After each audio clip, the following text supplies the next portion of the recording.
The following is a channeled message shared in love through Astara. This started as a response to the lost recordings documenting when I received my spiritual gifts and mission between the years 2018 to 2023. Thank you for listening. It is just like the whitewashing thing, you know this. Nothing is ever lost. I understand the human emotionality around the connection to what has been, what was, what is. There's value in that. It's not for nothing.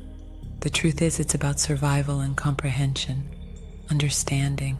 It's actually a navigation tool for how to move through life. Modern language might say intentionally, but on a more primal level, it's just about having the information you need to make the best decisions possible. That's why we collect things and information. We cling to familiarity. We cling to what's known, even when it's not pleasant, because it gives us certainty about how to navigate forward. Earlier today, we shared with you that the key to life is learning to trust without having all the information. That is the key to liberation. That is the key to manifesting anything you desire. To have full faith, full trust, without all of the information. That's one of the hardest things for the human brain, and it's one of the hardest things for the Western human brain. Because, and especially at the extreme level of Western brain, there is an inbuilt level of entitlement to information, an entitlement to know what's going on. There is a demand to know what's going on, to the point where if you are embodying that extreme level of Western mentality, which is quite, I'm going to go ahead and just say common, you may feel so entitled that you even get angry to not know something, whether it's your business or not. For example, those who are moving through life without much severe identity questioning to do. So when that happens, you take for granted your experience as if it's everybody's experience. You just don't think about it. You just think this is how things are.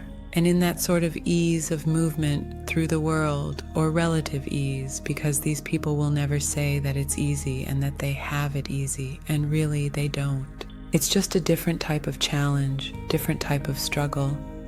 But this difference creates a natural expectation of ease at an unconscious level. And this expectation of ease, when it's translated into human expression, it becomes a form of entitlement to access to whatever they want.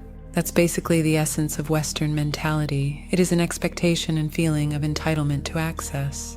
And in this case, we're referring to this need to access information that makes us feel like we know how to move forward, and that's not inherently a bad thing.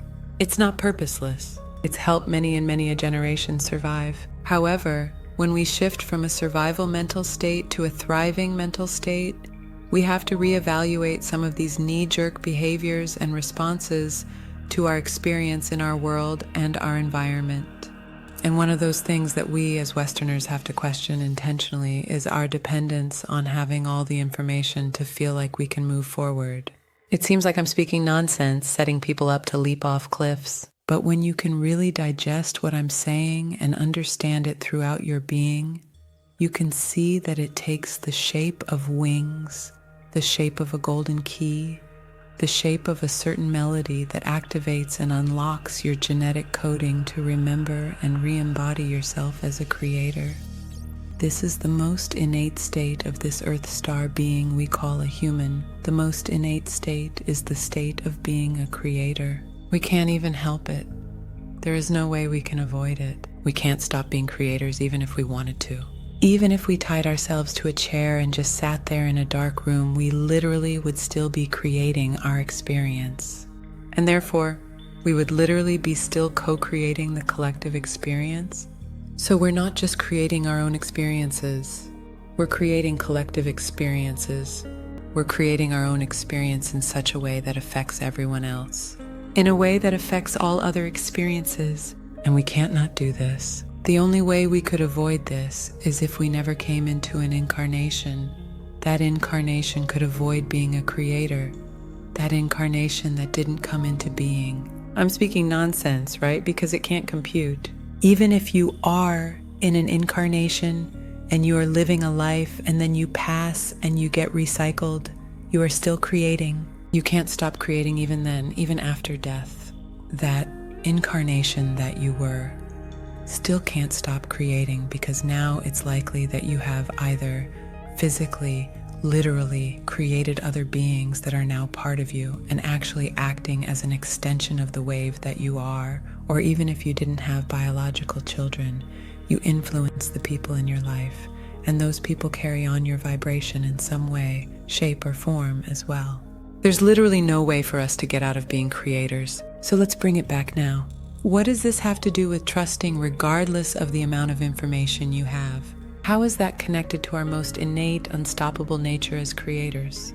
Because if we are perpetually creating, and we're creating through our beliefs, we're creating through our expectations, we're creating through even our beliefs that we don't realize we have. We're creating through our self-image. We're creating through who we see ourselves as. And so when we can allow ourselves to surrender the need to have the information to simply create what we want to create, this is when we just simply create. That is when it feels like manifestation happens instantly. It is like almost a feeling of waking up the next day and like, what the fuck? I'm in my dream life. How did this happen? This is not some far-fetched theory that this body's heard about. It's a lived experience over and over and over and over again, witnessed and experienced. We are not bound by the limitations that we perceive ourselves to be bound by. We are bound only because those perceptions exist in us. We are bound only because we perceive ourselves to be bound. When we understand that we are not bound, we are no longer bound, then we can create freely, without boundary, without limitation. Now, most people want some level of boundary, some level of, I want to keep this, and this part of my life consistent, for example. That gives humans anchoring, grounding, more of that information we crave, that familiarity that gives us comfort. But when we can really surrender all of those things and really trust that no matter how it looks, even if it looks extraordinarily, drastically different than what you thought you wanted, it's actually the pathway there. And if you can fully let go and believe with all of you and embody that belief in your actions, your choices, your decisions, your responses, in the way you tell stories, and the way you talk about what happened, in the way you share about what happened with people you care about, and the way that you think about what happened and the way you tell yourself about what happened. This is literally how you paint your reality. Most of us have barriers that we prefer to keep for comfort. And most of us have primarily unconscious barriers that form our self-image. And our self-image becomes the boundary. Our self-image is the boundary itself. So who do you believe you are? How do you see yourself? What do you see yourself capable of? How do you see yourself in response to life? How do you respond to life? Those are the things that define what you create. The only way for something else, if you want something else, is to shift your self-image. And what this requires is an ego death. It requires you to allow your ego, that aspect and expression of your ego, to die, to surrender itself, retiring an operating system. And when an ego dies, something very, very scary happens, because a new ego is not born immediately upon a previous ego's death. No. It couldn't be so convenient. Just like you're not going to demolish a house, a building, a structure, and in 5 minutes, another brand new structure is in its place. That is not going to happen. It requires the time of the destruction, the time of the cleanup, the time of the clearing, the time of the clarity from that, and then the time of conscious and intentional building from anew, from scratch, from the ground. And that takes time. It requires the process of moving through those stages. You get to make the decisions on the siding, the kitchen tiles, the cabinets, the bedroom upstairs. And if you skipped all those things, you would just have a pile of house materials. You wouldn't have the house you want. So the only way to have the new building, the only way to allow the new ego to be born, the ego that is going to be a boundary of opportunities and experiences that you actually desire, is to allow the unknown of the building being destroyed. Allow there to be no building for a minute. Allow the ego to die and for there to be kind of no ego for a moment, to not know what the fuck is going on, not know which way is up or down, not know what is wrong or right, not know anything about your future anymore, not know what you want to do, feel like you don't know who you are. That is all necessary. You cannot allow a new ego to be born without that part, without the unknown. So you have to embrace the unknown and trust. Here's the thing. If you embrace the unknown and trust, you will build what you want. This is the whole point. You will build without limitation. You will build without boundary. If you move into the unknown full of fears, full of concerns, full of worries, full of anxieties, that is literally what's going to paint your reality. And I'm not being woo about it. Let me make it as practical as possible, and then I want you to understand that it doesn't just apply to the physical 3D. It applies to everything. But to focus on the physical, if you are building a home, but you're, let's say, afraid that you're going to be hit by a tornado, you're going to literally build buy different materials, maybe have the foundation or structure different. You're going to maybe put in a little escape shelter underneath the house. You're going to do all these different things to prepare for the tornado that you would not do if you weren't expecting a tornado. Is that a bad thing? No. That's the whole point of ego, honestly, to protect us, to prepare us for these things, to keep us alive and safe. That is the point. And we do have that option to heed those warnings. Eventually, we do want to live in balance in those alerts, what the ego warns us about, once the new consciously chosen ego is formed and established. But at the point that we're creating something new, when we're creating whatever we desire, we have an opportunity then to choose without fear, to choose in full trust. That means without limitation, to move despite the concerns of the ego. When you do trust, not only are you then painting with a complete open canvas with every single paint color that you can imagine without limitation. When you choose in fear, it's like you're limiting yourself to having a 12-color palette. According to whatever that fear is, you'll paint to protect you from whatever you're afraid of. When you choose to move forward without fear, and you create and paint without fear, you have unlimited access to any color. Now, here's the thing. When you act in trust, you have not just the paint colors that you're aware of because you're a tiny little minnow human being. We barely know anything when it comes to everything there is to know in the cosmos, multiverses. We can't even call it a fraction. We can't even call it a speck. However, we are here, we are here, we are here. Remember when Horton heard a who? We are cells of the all, we are not just ourselves. And so when we move forward in trust without limitation of fear, we are actually opening ourselves to all of the possibilities that our larger awareness knows, but we don't know consciously, that are the vibrational alignment of what we're desiring and believing we are.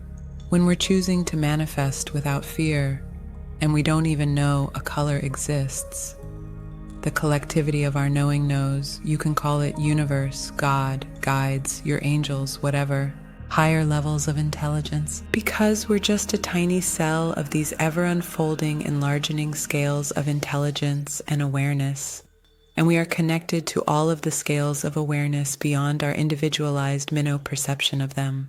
When we choose to trust, we are then aligning with the bigger awareness. We are surrendering and allowing the bigger awareness to put things in place for us, opportunities, choices, awareness that something exists that we didn't know existed from our minnow mind perception.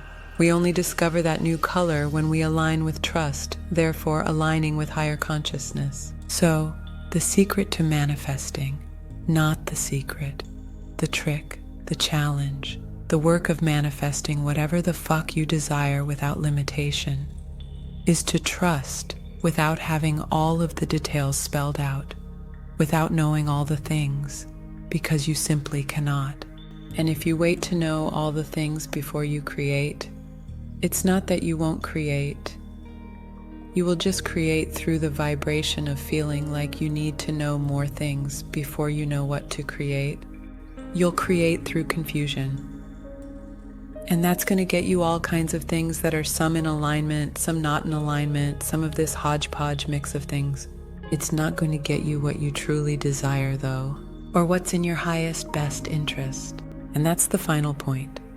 When you choose to trust, those things that the universe slips onto your plate that you didn't even know existed, those things are more in alignment with who you actually are than anything you could consciously know and choose, especially if you're choosing through fear, especially if you're choosing through false conditioning that's meant to control you. That's meant to make you the product itself, which is the American way. That is our culture. That is our way of life. And so if we base our identities and our belief of what we can have and do on our default conditioning in this country, well, I mean, that's the American dream, and that's the best version of it, I guess. You have worker bees, basically. Work, compete, collect things, and die. It's what they are creating of us here. And if you do not challenge that programming, that is what you will become at best. The key to creating the life of your dreams, creating the life you desire, is learning to trust without having all the information. That's what wanted to come through for today. Peace and love. 1.